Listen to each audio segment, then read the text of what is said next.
네, 안녕하세요. 제이오토플랜의 박선아 팀장입니다.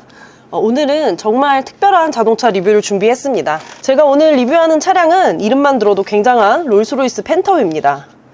이 차 같은 경우에는 일반 팬텀이 아니라 롤스로이스 팬텀 익스텐디드 휠 베이스라는 롱바디 모델이고요. 롤스로이스 팬텀 EWB라고 하는 자동차입니다. 롤스로이스라는 브랜드에서 판매되고 있는 차들은 기본적으로 팬텀이나 컬리넌, 고스트 등등 이름만 들어도 알 법한 모델들이 굉장히 많습니다. 롤스로이스 고스트를 기준으로 옵션 없는 차량 가격이 기본 5억부터 시작을 하고요. 가장 비싼 모델은 6억부터 시작하면서 이 브랜드가 정말 고가의 브랜드임을 여실히 보여주고 있습니다. 그리고 또 많이 알고 있는 컬리넌 역시 이제 가장 비싼 모델이 6억 3천만 원 정도 기본 가격을 이루고 상당히 비싼 자동차입니다. 제가 오늘 리뷰하는 롤스로이스 팬텀 EWB는 이제 8세대 팬텀 모델이고 차량의 기본 가격만 무려 8억 2,600만 원에 옵션 가격이 1억 7,900만 원 더해지면서 최종 출고 가격이 10억 500만 원으로 롤스로이스 중에서도 가장 비싼 자동차입니다. 일단 차 가격이 10억을 넘어간다는 게 굉장히 놀랍고 실제로 이제 이렇게 비싼 차를 본 게 처음이라 굉장히 신기한데요. 옛날에는 이제 차 한 대 지나가면 아파트 한 채 지나간다고 우리가 얘기하곤 했었는데 이 차는 아파트 두 채 가격까지도 이제 감히 볼 수 있을 것 같습니다. 롤스로이스 팬텀 같은 경우에는 자동차를 이루는 많은 부분들이 옵션으로 책정되고 있고요. 그렇다 보니 나만의 자동차를 만들어서 출고할 수 있는 자동차입니다. 예를 들어서 이제 외장 페인트 컬러부터 시작해서 당연히 이제 전면에 들어가는 환희의 여신상 소재라던가 아니면 휠이나 실내 인테리어 옵션 같은 것들을 전부 원하는 대로 설정할 수 있습니다. 그리고 이제 각각의 옵션은 당연히 추가 비용이 엄청나고요.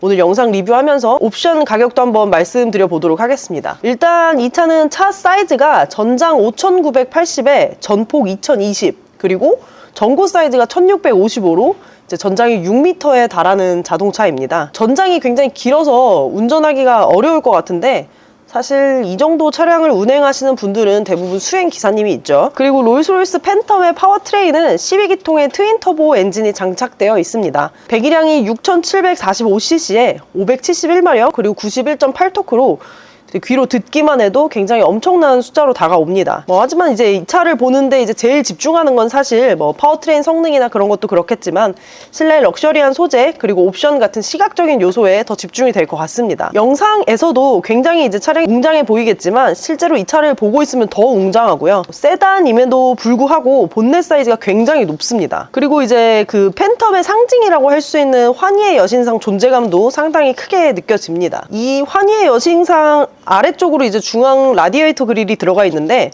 이 그릴은 로마 판테온 신전에서 본딴 그릴이라고 합니다. 이제 육안으로 봤을 때 디테일이 아주 신기하고 그리고 이제 이 그릴이 가로로 굉장히 큰 사이즈로 들어가 있어서 안 그래도 차가 굉장히 멋있는데 자동차 전면을 좀 더 압도적으로 보이게 해주는 것 같습니다. 그리고 헤드라이트 같은 경우에는 이제 각져 있는 형태로 디자인되어 있는데 사이즈가 굉장히 크고요. 바깥쪽을 라이트가 이제 감싸듯이 돌고 있고 그리고 안쪽에 주간등이 들어가면서 굉장히 고급스러운 분위기를 연출하고 있습니다. 좀 더 말씀드려보자면 이 환희의 여신상 같은 경우에는 기본 사양이 250만 원입니다. 그리고 여기에다가 금이나 은을 씌우는 등등 소재를 바꿀 수가 있는데 그게 이제 하나하나 다 옵션으로 책정이 됩니다. 이 환희의 여신상을 순은으로 제작하면 1,700만 원 그리고 금으로 제작하면 2,700만 원 또는 통 카본으로 제작하면 2,500만 원의 옵션이 붙습니다. 자, 그리고 옆쪽으로 이렇게 돌아보시면 휠이 딱 눈에 들어옵니다. 이제는 팬텀의 상징이라고 할 수 있는 양쪽으로 열리는 형태의 코치도어도 보이고요. 앞도어가 이제 사실 일반적으로 열린다고 생각하시면 되고 따지고 보면 이제 뒷면 도어가 반대쪽으로 열린다고 볼 수 있습니다. 이 코치도어 같은 경우에는 처음에 판매되던 팬텀 모델에 모두 적용되던 사양은 아니었습니다. 세대를 변경하면서 점점 이제 팬텀의 상징적인 도어가 되었고 그렇다 보니 이제는 모든 팬텀 차량에 적용되고 있습니다. 이 차에는 이제 22인치 휠이 적용되어 있습니다. 휠은 21인치 또는 22인치 총 6가지 휠 스타일 적용을 할 수 있는데 이 차량에는 옵션 가격 2,600만 원에 22인치 7스포크 파트 폴리시 다이나믹 휠이 적용되어 있습니다. 이 휠 같은 경우에는 인치수 뿐만이 아니라 휠 센터 바디 컬러 또는 이제 브레이크 캘리퍼 컬러 이런 것도 변경할 수 있고요. 그거에 따라서 다 옵션 금액이 붙습니다. 캘리퍼 색상을 바꾸는 것만 1,000만 원이라고 합니다. 굉장히 비싼 자동차임이 다시 한번 여실히 실감이 나고요. 측면에서 보시면 아시겠지만 기본적으로 휠 베이스가 굉장히 긴 자동차입니다. 휠베이스가 길고 C필러 쪽에 공간을 크게 만들다 보니까 실내는 이제 자연스럽게 넓은 공간이 제공되고요. 이런 C필러 라인 같은 것만 보더라도 이 차가 이제 추구하는 것들이 어떤 건지 좀 도드라지는 것 같습니다. 자, 그리고 후면을 보시면 후면 리어램프가 정말 예쁩니다. 전면에 들어가는 라이트와 비슷한 느낌의 라이트가 들어가 있고 안쪽에 보시면은 RR이라는 로고도 내장되어 있습니다. 후면 디자인 같은 경우에는 굉장히 볼륨감 있는 형태로 디자인되어 있고 트렁크 가장 위쪽에는 이렇게 두꺼운 크롬의 롤스로이스 로고가 들어가면서 다시 한번 좀 존재감을 보여주고 있습니다. 자, 그리고 하단에는 듀얼로 채택된 머플러 TV 들어가 있고요. 육안으로 보기에도 굉장히 멋있다고 느껴집니다. 사실 이 차는 실내 볼거리가 정말 많은 자동차입니다. 외관도 진짜 대단하지만 실내가 좀 하이라이트인 차량이죠.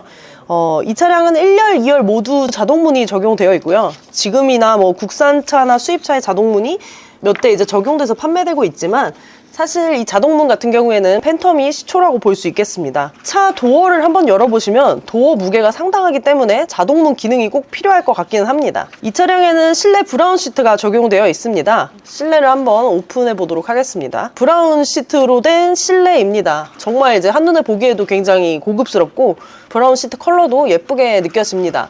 그리고 헤드레스트 보시면 이런 자수 로고가 들어가 있는데 이 자수 옵션만 무려 400만 원입니다. 뭐 이런 거 하나하나 다 옵션으로 들어가면서 정말 비싼 추가금이 붙습니다. 그리고 실내를 보시면은 팬텀 실내 구성은 생각보다 단순합니다.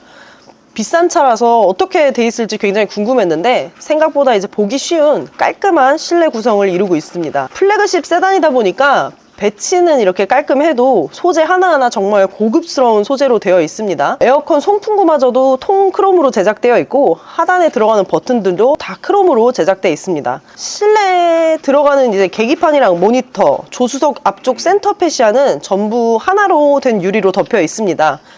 이 유리는 방탄 유리로 제작되어 있어서 이런 것 또한 상당히 디테일하다고 생각이 듭니다. 그리고 저 조수석 앞쪽에 들어가는 저 갤러리 같은 경우에는 구매자가 원하는 대로 갤러리를 세팅할 수 있습니다. 뭐 예를 들어서 유명한 작품을 넣거나 또는 뭐 자수를 넣는다거나 이런 것도 가능하고 소재에 제한도 없습니다.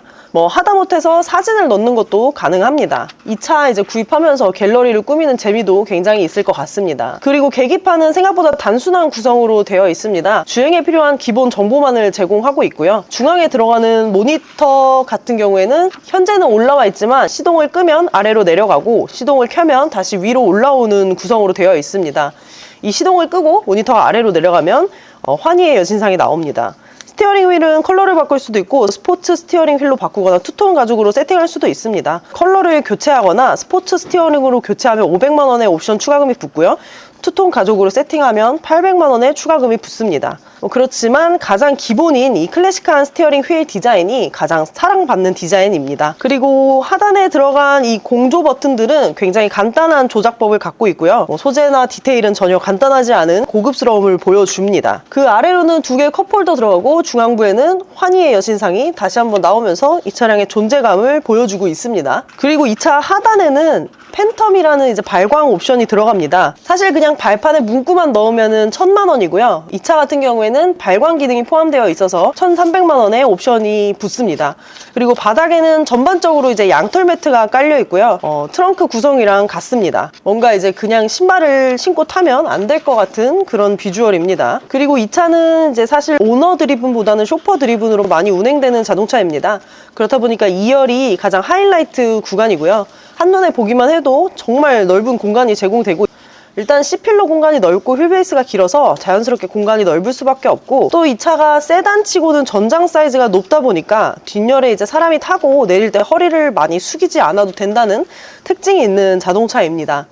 굉장히 높은 전고 사이즈에 이 실내 공간까지 그 무엇도 부럽지 않은 자동차가 맞는 것 같습니다. 그리고 뒷열에는 도어에 이제 여러 가지 버튼들이 위치하면서 2열에 탑승하신 분이 조작하기 편하게 되어 있습니다. 또 다른 차량과는 다르게 이제 상하로 움직이는 도어 커튼이 아니라 좌우로 움직이는 도어 커튼이 들어가는데 이 도어 전동 커튼만 1800만 원의 옵션이 붙습니다. 진짜 비싼 옵션이긴 하지만 프라이빗한 공간을 좀 제공받을 수 있다는 장점에 많은 분들이 추가하는 자동차입니다. 그리고 이제 실내에는 슈팅스타 헤드라이닝이 적용되어 있습니다. 이 슈팅스타 헤드라이닝은 팬텀을 구매하는 분들한테 굉장히 상징적인 옵션인데 이 헤드라이닝 넣는 데에만 무려 3,600만 원의 옵션 가격이 붙고요. 굉장히 비싼 옵션 가격이긴 하지만 이 스타 헤드라이너 들어간 팬텀은 확실히 좀 더 특별하게 느껴집니다. 그리고 2열에 들어가는 이 공조 버튼들 같은 것도 전부 통크롬으로 제작이 되어 있고요. 자세히 보시면은 자동차 바닥에 들어가는 소재나 중앙부 암레스트에 들어가는 소재들도 진짜 고급스럽게 제작이 되어 있습니다. 그리고 이제 이 중앙부 암레스트 같은 경우에는 냉장고 기능을 포함하고 있습니다. 그래서 이런 기능들도 함께 내장이 되어 있고, 그리고 앞에서 봤던 헤드레스트에 들어가는 자수 로고가 뒷열에도 들어가 있습니다. 전반적으로 굉장히 고급스러움이나 이제 프라이빗한 공간 등등 자동차 롤스로이스 팬텀이라는 그 이름에 걸맞게 놀라운 모습들을 보여주고 있습니다. 자, 여기까지 오늘 박 팀장이 롤스로이스 팬텀 롱바디 차량 리뷰를 한번 해봤습니다. 실제로 보니까 굉장히 이제 포스 있고 웅장하고 고급스럽고요. 일단 출고 가격이 기본적으로 10억 이상인 만큼 정말 고급스러운 옵션들이 많이 들어가 있는 자동차입니다. 팬텀 같은 경우에는 사실 만인의 드림카라는 이야기가 있을 정도로 자동차에 있어서는 굉장히 상징적인 자동차라고 생각을 하고요. 이 고급스러움이나 이런 거에 대해서는 더 크게 말할 게 없다고 생각합니다.